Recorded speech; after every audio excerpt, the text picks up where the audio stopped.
বৃন্দাবনের যমুনা তটে একা বসেছিলেন রাধা। কৃষ্ণের বিচ্ছেদে তার চোখের জল আজ শুকিয়ে গেছে। হঠাৎ বাতাসের বাঁশির সুর ভেসে এলো। সামনে তাকিয়ে রাধা দেখলেন শ্রীকৃষ্ণ দাঁড়িয়ে আছেন। রাধা অভিমান ভরে বললেন, এত বছর পর এলে, এখন তো আমার যৌবন গিয়েছে, রূপ গিয়েছে, এই বৃদ্ধাকে কি এখনো আগের মতো ভালোবাসো? কৃষ্ণ হাসলেন। তিনি রাধার হাত দুটি ধরলেন, কিন্তু রাধা চমকে উঠেন। তিনি দেখলেন কৃষ্ণের হাত দুটি পাথরের মতো শক্ত আর রক্তাক্ত। রাধা আর্তনাদ করে উঠলেন। এই কি দশা তোমার প্রভু? কৃষ্ণ শান্ত গলায় বললেন, রাধে, তুমি ভেবেছো আমি মধুরের রাজভোগ খেয়েছি?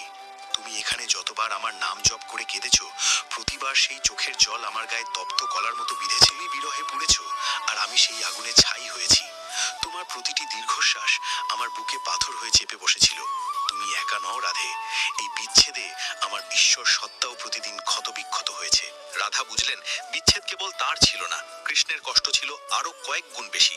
দুজনের চোখের জল যমুনায় মিশে এক হয়ে গেল। রাধে রাধে।